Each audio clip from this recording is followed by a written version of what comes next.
Chapter 8.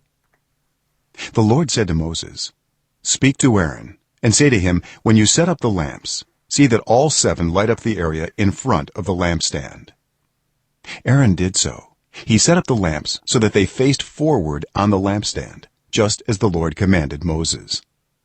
This is how the lampstand was made. It was made of hammered gold from its base to its blossoms. The lampstand was made exactly like the pattern the Lord had shown Moses.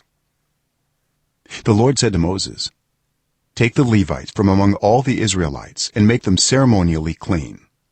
To purify them, do this: sprinkle the water of cleansing on them. Then have them shave their whole bodies and wash their clothes, and so they will purify themselves. Have them take a young bull with its grain offering of the finest flour mixed with olive oil. Then you are to take a second young bull for a sin offering. Bring the Levites to the front of the tent of meeting and assemble the whole Israelite community. You are to bring the Levites before the Lord, and the Israelites are to lay their hands on them.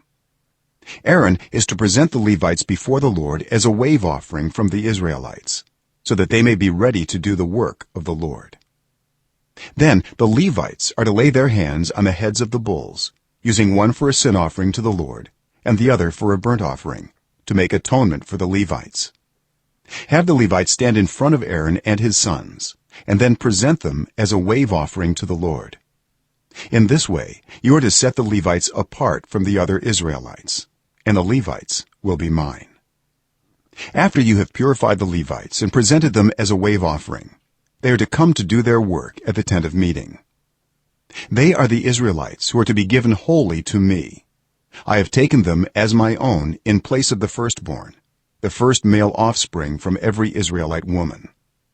Every firstborn male in Israel, whether human or animal, is mine. When I struck down all the firstborn in Egypt, I set them apart for myself. And I have taken the Levites in place of all the firstborn sons in Israel. From among all the Israelites I have given the Levites as gifts to Aaron and his sons to do the work at the tent of meeting on behalf of the Israelites, and to make atonement for them, so that no plague will strike the Israelites when they go near the sanctuary." Moses, Aaron, and the whole Israelite community did with the Levites just as the Lord commanded Moses. The Levites purified themselves and washed their clothes. Then Aaron presented them as a wave offering before the Lord and made atonement for them to purify them. After that the Levites came to do their work at the tent of meeting under the supervision of Aaron and his sons. They did with the Levites just as the Lord commanded Moses. The Lord said to Moses, "This applies to the Levites. Men 25 years old or more shall come to take part in the work at the tent of meeting. But at the age of 50 they must retire from their regular service and work no longer. They may assist their brothers in performing their duties at the tent of meeting, but they themselves must not do the work. This then is how you are to assign the responsibilities of the Levites."